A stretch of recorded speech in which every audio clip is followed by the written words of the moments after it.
اب ذہن میں رکھیے کہ اسپیشل کورٹ بنی ہوئی ہے, 3 ہائی کورٹ کے جج بیٹھے ہوئے جو اور کوئی کام نہیں کر رہے, ایک بندے کا ٹرائل کر رہے ہیں, ٹھیک ہے, تو یہ ٹرائل روز روز ہو سکتا ہے, ہر روز ہو سکتا ہے. کاش کہ پاکستان کے 3-4 دن میں کو بھی اس قسم کا انصاف ملے, ہاں اس طرح کی اچھی ٹریٹمنٹ ملے جسے جنرل مشرف رضامند نہیں ہے جس کے اوپر, لیکن باقیوں کو بھی ملے تو بڑی اچھی بات ہو, جلدی ٹرائل ختم ہو. سو اس عدالت نے میں لکھا, اس میں قانون میں لکھا ہے سیکشن 9 کے اندر کہ آپ ملتوی نہیں کریں گے مقدمے کو, اور اگر کسی کی کوئی بیماری بھی آ جاتی ہے اور یا بیمار ہے انسان, پیش نہیں ہو سکتا, یا آپ کو لگتا ہے کہ کسی وجہ سے نہیں پیش ہو رہا خود, تو عدالت اس کے بعد اس کا کوئی وکیل مقرر کر کے اس ٹرائل کے ساتھ آگے چل سکتی ہے. سو اگر کل کو میڈیکل بورڈ یہ بتا دیتا ہے کہ جناب ان کی طبیعت اتنی خراب ہے کہ وہ واقعی نہیں پیش ہو سکتے, تو پھر عدالت کے پاس 2 آپشنز ہوں گی, یا جس طرح ہم نے کہا کنسٹرکٹیو وہ پریزنس کر سکتے ہیں, کمیشن بھجوا دیں, باقی چیز کر دیں, یا وہ کہیں گے کہ ٹھیک ہے مشرف صاحب نے اپنے وکیل ادھر بتائے ہوئے, ہم انڈائٹ کرتے ہیں اور یہ مقدمہ آگے. اچھا رکیے ذرا, مجھے ایک بریک لینے دیں. ناظرین ایک بریک لیتے ہیں, بریک کے بعد اس ڈسکشن کو اسی پوائنٹ سے کنٹینیو کرتے ہیں. ناظرین welcome back to the programme. کیا آپ کو لگتا ہے کہ افتخار چودھری صاحب نے حکومت کو ایک سلپری پاتھ میں پھنسا دیا, حکومت نے ایک اسپیشل کورٹ کے سر میں مسئلہ ڈال دیا, اب کورٹ سیاسی طور پہ سوچ رہی ہے کہ یار پبلک اوپینین بھی بڑی خلاف ہو گئی ہے, یا ایٹ لیسٹ سپلٹ ہو گئی ہے, میڈیا میں بھی بڑی بحث ہو رہی ہے, چیزیں بڑی لٹکی ہوئی ہیں, جیسے عالیہ رحمان صاحب نے پیس لکھا ہے اس کو بھی ہم ڈسکس کریں گے. اب کورٹ کہہ رہی ہے کہ ہمیں حکومت نے ہم پہ ڈال دیا, ہم ڈاکٹروں پہ ڈال دیتے ہیں, کوئی حل نکالیں. کچھ آپ کو لگتا ہے ایسا فیلنگ ہو رہی ہے؟ ڈاکٹر صاحب ہر ایک کا قصور ہوگا سوائے جنرل مشرف کے, یعنی یہ لب لباب جو ہے وہ باتوں کا آخر میں ختم یہاں پہ ہی ہوتا ہے آ کے, کہ 3 نومبر کو کسی نے ان کی کن پٹی پہ بندوق رکھی ہوگی کہ اگر یہ نہیں کریں گے تو آپ کے ساتھ ظلم ہوگا اور ہم آپ کو. یہ بات نہیں کر رہا تو پھر کیا بات, یعنی افتخار چودھری کا قصور تھا, اس نے انسائٹ کیا جنرل مشرف کو کہ نکال دیں مجھے گھر میں بند کر دیں, میرے بچوں کے ساتھ مجھے بند کر دیں, باقی سارے ججوں کو جو ہے وہ نظر بندی کا حکم دے دیں اور ہمیں 1.5-2 سال کے لیے رسوا کر دیں. یہ کسی نے ظلم ان کے ساتھ زیادتی کی ہوگی؟ نہیں, میں یہ بات نہیں کر رہا. میں یہ کہہ رہا ہوں کہ نواز شریف صاحب کی حکومت نے آہستہ آہستہ یہ احساس کیا, یا شروع سے ان کو احساس تھا کہ وہ پھنسے ہوئے تھے سیاسی طور پہ, کہ کچھ کرنا تو تھا ان کو, کہ جنرل مشرف آئے اور چلے جائیں, اور پھر ظاہر ہے کہ ایک سیاسی مسئلہ بھی تھا. تو انہوں نے اس کا حل یہ نکالا کہ ایک کورٹ بنا کے کورٹ کے اوپر اس کو ڈال دیں اور کورٹ اس کا حل نکالے گی. اب کورٹ دیکھ رہی ہے کہ اس کا حل نکالنے کے لیے ڈاکٹروں کی ضرورت پڑے گی, ڈاکٹر دیکھ رہے ہیں کہ کہیں سے اشارہ آ جائے. یہ کچھ اس قسم کی کہانی لگ رہی ہے. ہم ہر چیز میں سازش کیوں ڈھونڈ رہے ہیں؟ ایک سیدھا بات کیا ہے, کانسٹیٹیوشن خالی ایک افینس ڈیفائن کرتا ہے اور وہ ہائی ٹریزن کا افینس ہے. اس کے علاوہ پورے کانسٹیٹیوشن میں یہ نہیں لکھا کہ آپ کو کسی چیز کے لیے سزا ملے گی. ایک پروسیجرل کوڈ ہے جو بتاتا ہے کیا کرنا ہے کیا نہیں کرنا. افینس ایک خالی یہ ہے کہ اگر آپ کانسٹیٹیوشن توڑیں گے تو کیا ہوگا. ٹھیک ہے, میں اس کے اوپر پھر آؤں گا, اس بات کے اوپر تھوڑا سا. میں اس کو کیوں کہہ رہا ہوں ایسے, دیکھیے ذوالفقار علی بھٹو صاحب کا جو ایک کینگرو ٹرائل ہوا, ایک فارسیکل ٹرائل ہوا جس میں ان کو سزائے موت دی, وہ در حقیقت پروسیکیوشن نے پولیٹیکلی اس کو مینج کیا, عدالت کو استعمال کیا گیا. ٹھیک ہے, نواز شریف صاحب کو جس طرح سے مشرف صاحب نے ہائی جیکر بنا دیا, وہ بھی ایک سیاسی ڈیسیجن تھا, کورٹ کو یا پروسیس اور لا کو اس میں استعمال کیا گیا. بالکل ٹھیک ہے. اسی طرح یہ جو ابھی چیئرمین ناظرہ کا جو کیس ہوا ہے طارق ملک صاحب کا, اس کے اوپر پروسیکیوشن نے جس طرح سے چارجز ان پہ کیے, اور فارچونیٹلی آپ ان کے وکیل بھی تھے, اب کورٹ نے کہہ بھی دیا کہ میلا فائیڈے انٹینشن ہوئی تھی, لیکن یہ چھوٹا چونکہ ایک لمیٹڈ ایشو تھا, لیکن سیاسی بنیادوں پہ کیا, مطلب پروسیکیوشن کر لیتی ہے ایسے.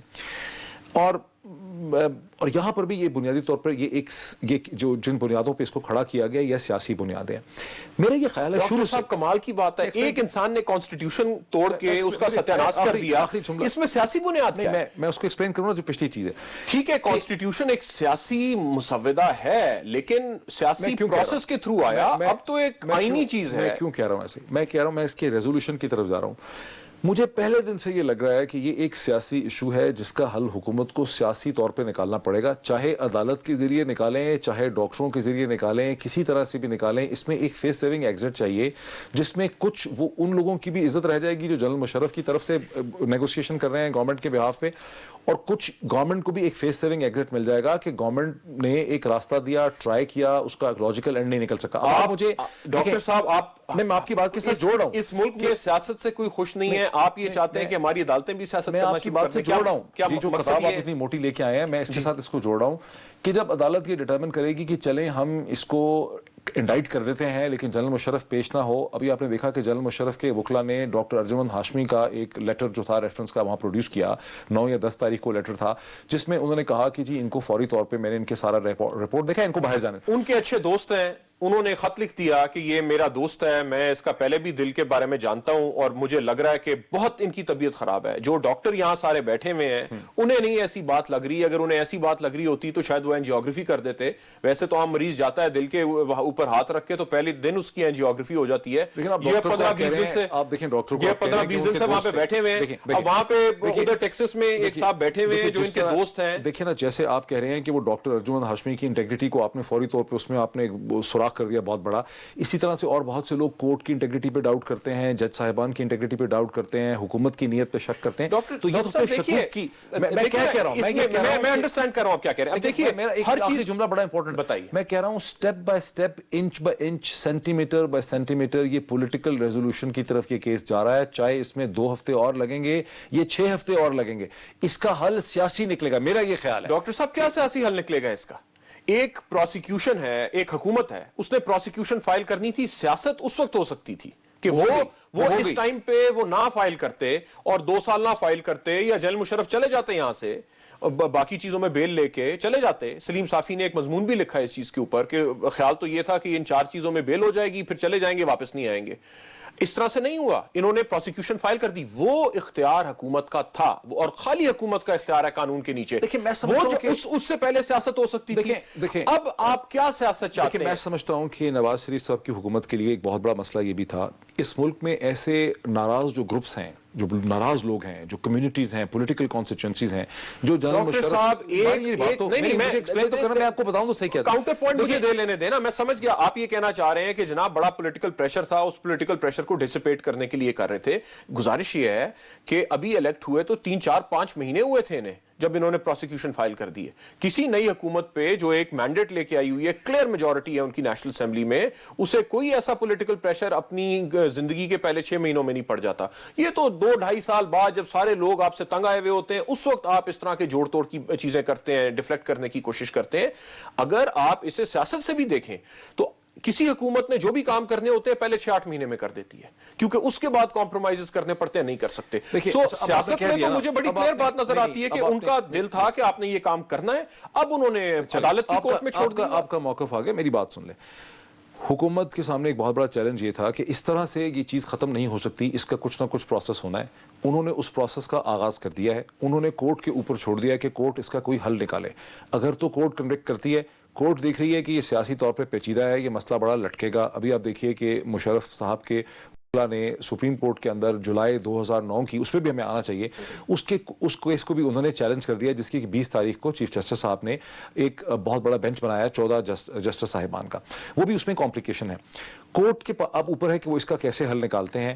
ڈاکٹرز اس کا ایک طریقہ ہے. مجھے ابھی بھی بہت زیادہ امید ہے کہ یہ ایک سیاسی مسئلہ ہے. بہت سے لوگ اس کے بارے میں سوچ رہے ہیں, جس میں سول سرونٹس بھی ہیں, جس میں حکومت کے لوگ بھی ہیں, پرائم منسٹر کے رفقائے کار بھی ہیں.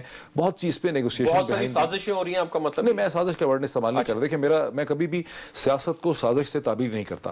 میں نے شروع میں یہ کہا ہے کہ سیاست کا جو عمل ہے وہ بہت بڑا عمل ہے, قانون اس کے اندر استعمال ہوتا ہے. میں اب اس کا جواب دے دوں ڈاکٹر صاحب, میں اس میں سے آگے بھی جانا چاہ رہا ہوں. لیکن آپ کو مائک کا اتنا شوق ہے, آپ مائک مجھے دیتے نہیں ہیں. میں نے آج آپ کو بہت بات کی ہے آپ کی. دیکھیں میں آپ کو ایک دوسری چیز دکھا.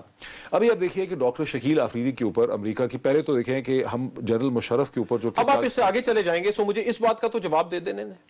پچھلے 5 سال سے یا 4 سال ڈاکٹر مشرف ملک سے باہر تھے. کتنے لوگ جنرل مشرف کتنے لوگ تھے جو یہاں پہ پٹیشنز لے کے عدالت میں جا رہے تھے کہ انٹرپول کے تھرو انہیں واپس منگوائیے؟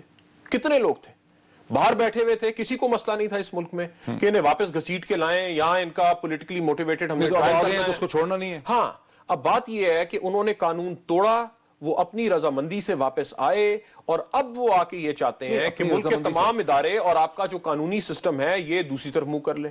اب اس طرح یہ دیکھیے, آپ اگر مشورہ یہ دے رہے ہیں کہ عدالتیں سیاسی بنیادوں پہ چلیں, تو جو آپ کا کرٹیسزم ہے ابھی تک, یعنی آپ تاریخ کا کرٹیسزم کر رہے ہیں کہ عدالتیں سیاسی بنیادوں پہ چلتی جا رہی ہیں, تو آپ یہ کہہ رہے ہیں کہ چونکہ آج تک انہوں نے کوئی مناسب کام نہیں کیا تو خدا نہ خواستہ اب ایسی جو ہے وہ روایت اب نہ ڈال جائے. میں چاہتا تھا کہ آپ سارا اچھی طرح سے ایکسپلین کر دیں. اب دوسرا کاؤنٹر آرگومنٹ بھی دیکھ لیں, بڑا ضروری ہے.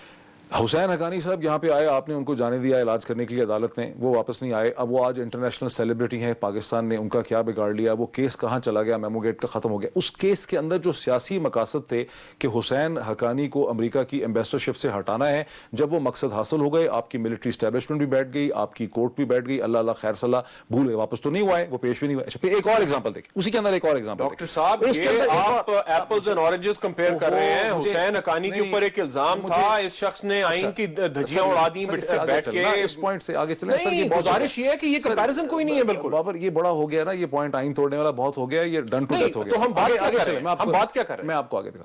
میں یہ کہہ رہا ہوں کہ بہت سے کیسز ایسی سیاسی نوعیت کے ہوتے ہیں جس میں قانون کو استعمال کیا جاتا ہے. یہ اسی قسم کا ایک کیس ہے. حسین حقانی والا کیس بھی در حقیقت ایک سیاسی نوعیت کا کیس تھا. آپ یہ دیکھیے, ہماری کورٹ اور ہمارا لیگل پروسیس اتنا کمزور تھا کہ ہم ریسرچ اینڈ موشن, یہ جو بلیک بیری کی کمپنی ہے, ہم اس کو لیگلی مجبور بھی نہیں کر سکے, جبکہ منصور صاحب نے اپنی اجازت بھی دے دی تھی کہ میری کانورزیشن جو ہے بلیک بیری میسنجر کی وہ ریویل کر دیں, لیکن ہماری کورٹ اور ہمارے وکلا جو ہیں بالکل مجبور نہیں کر سکے. اگر یہی چیز کینیڈا یا امریکہ میں ہو رہی ہوتی تو ریسرچ اینڈ موشن کو یہ کانورزیشن ریویل کرنی پڑتی ہے کورٹ آف لا کے سامنے. جناب وہ اس لیے نہیں کہ عدالت اور وکلا وہاں پہ بڑے مضبوط ہیں, وہ اس لیے ہوتی کہ امریکہ ایک بڑا مضبوط ملک ہے, اور وہ جب رم کو یہ بات کہتا کہ آپ یہ دیجئے ورنہ آپ کا بڑا نقصان ہو جائے گا, تو وہ سنتے. پاکستان کی اسٹیٹ کے پاس ایسے کیا اختیارات ہیں جس کی وجہ سے وہ مجبور کر سکے کسی کمپنی کو کینیڈا میں بیٹھے بیٹھے. ہم تو ہمارا کوئی کلاؤٹ نہیں ہے اس طرح کا. ایک ہوگی نا بات, میں آپ کو ایک اور بات دیکھیں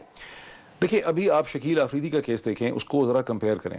جنرل مشرف تو ملٹری چیف کے اوپر ہم غداری کا ٹریزن کا ہم کہتے ہیں غدار ہے. ڈاکٹر شکیل آفریدی جو ڈاکومنٹڈ ہے, پروون ہے, لکھا جا چکا ہے, بڑا کلیئر ہے کہ وہ سی آئی اے کے لیے کام کر رہا تھا اور کسی نوبل کاز میں بھی نہیں کر رہا تھا. اس بیچارے کو تو پتہ ہی نہیں تھا کس چیز میں کر رہا ہے, ایک پروجیکٹ پہ کام کر رہا تھا. اس کو ہم نے چارج کیا پہلے لشکر اسلام کی معاونت کرنے کے لیے, کبھی اس پہ ہم نے یہ الزام ہی نہیں لگایا کہ یہ سی آئی اے کا ایجنٹ تھا. اب آپ دیکھ رہے ہیں اس وقت کیا ہو رہا ہے کہ امریکہ کی کانگریس نے, انہوں نے اس کو جو اپروپریشن بل تھا اپنا اس سے منسلک کر دیا. اب گورنمنٹ آف پاکستان, اور منسلک کر کے انہوں نے کہا ہے کہ یہ اس پہ تمام چارجز امریکہ کی معاون کے ریسسٹنس کے ختم کیے جائیں, اس کو فری کیا جائے. فری کرتے ہیں یا نہیں کرتے, آپ اس کے اوپر غداری کا, ٹریزن کا, جو کچھ اس نے کیا اس کا الزام, آپ اس کا کیس آپ اس پہ نہیں چلا پائیں. ڈاکٹر صاحب میری دو باتیں, اس کی سگنیفیکنس دیکھیں, یہ کتنا بڑا ڈائلما ہے نواز شریف صاحب کی حکومت کے لیے کہ شکیل آفریدی کا تو آپ ٹرائل نہیں کر سکتے, لیکن جنرل مشرف کا آپ ٹرائل کریں گے. کس نے آپ کو کہہ دیا کہ شکیل آفریدی کا ٹرائل نہیں کر سکتے؟ اتنا پریشر امریکہ نے اس سے پہلے بھی ڈالا, جب پرائم منسٹر وہاں پہ گئے اس وقت بھی پریشر ڈالا, کوئی پاکستان کو فرق نہیں پڑا. اچھا اب ایک میری بات سن لیجئے, شکیل آفریدی کی آپ نے بات کی, پریزیڈنٹ مشرف کے یو کے وکیلوں نے خط لکھا باقی یو کے کو, یو ایس کو, باقیوں کو, اور انہوں نے کہا کہ مشرف نے انکنڈیشنل سپورٹ دی تھی آپ کو ٹیررزم کے درمیان, آپ کی ٹیررزم دی انکنڈیشنل. تو یہ وقت ہے ان کی لوئلٹی کو ریوارڈ کرنے کا, جس طرح سے شکیل آفریدی کی لوئلٹی کو ریوارڈ کر رہا ہے امریکہ. ان کے وکیلوں نے خود لکھا کہ ان کی لوئلٹی کو بھی ریوارڈ کرے. اچھا نہیں, کیا بات کریں, اس کا جواب دینا تو بڑا ضروری ہے. مشرف کے وکیلوں کا مشرف کے وکیلوں کا, ڈاکٹر صاحب مجھے یہ بات کمپلیٹ کرنے دیں پلیز. دیکھیں, مشرف نے اپنی کتاب میں لکھا کہ انہوں نے, وہ باؤنٹی ہنٹر بن گئے تھے, انہوں نے پاکستانیوں کو اور باقیوں کو پیسے کے لیے ہمارا ڈیو پروسیس کیے بغیر, ہماری ایکسٹریڈیشن کے لا کو فالو کیے بغیر انہوں نے امریکہ کے حوالے کیا, انہوں نے ایئر بیسز کو امریکہ کے حوالے کیا. میں اس کا جواب دینا چاہتا ہوں, مجھے بریک لینے دیں. ناظرین ایک بریک لیتے ہیں, بریک کے بعد جو سوالات اٹھائے ہیں, جو نقطے اٹھائے ہیں بابر صاحب نے, اس کا میں جواب دیتا ہوں آفٹر دی بریک. ناظرین ویلکم بیک. میں ان سوالوں کو ریسپونڈ کرنا چاہتا ہوں جو بابر نے ریز کیے, لیکن میں چاہ رہا ہوں کہ بابر ایک دفعہ اس کو فریم کر دیں. بابر بنیادی طور پہ آپ کیا کہہ رہے ہیں جب وہ ڈرونز کی بات کرتے ہیں؟ مشرف بھی انہی ملکوں سے اب سپورٹ مانگ رہے ہیں جن کی انہوں نے مدد کی, جس میں دو بڑے ایشوز جو تھے وہ ایک پاکستانیوں کو ہینڈ اوور کرنا تھا, دوسرا یہ تھا کہ انہوں نے ایڈمٹ کیا سی این این کے انٹرویو پہ کہ ہماری اگریمنٹ تھی ڈرونز کے اوپر امریکہ سے, اور انہوں نے ایئر بیسز بھی دی ہوئی تھیں جہاں سے ان ڈرونز کی لاجسٹکس پرووائڈ. اب مجھے تھوڑا سا اس کو ایکسپلین کرنے دیں. پہلا میرا پوائنٹ یہ تھا کہ آپ جنرل مشرف کے اوپر, جو کہ آپ کے آرمی چیف رہے ہیں, اس کے اوپر تو ہم غداری کا مقدمہ چلا رہے ہیں, جس سے کہ افواج پاکستان کے جو افسران اور جوان ہیں, بہت سے اور لوگ جو ملٹری میں نہیں ہیں, وہ بڑا اس کے بارے میں بڑے ٹچی ہیں. وہ کہتے ہیں کہ بھی آپ کا ملٹری چیف کیسے غدار ہو سکتا ہے, جبکہ آپ شیخ مجیب الرحمان کو, جن کے بارے میں اب ڈاکومنٹڈ ہے اگرتلہ سازش کیس میں, انڈین آتھرز خود, فار انسٹنس میں نے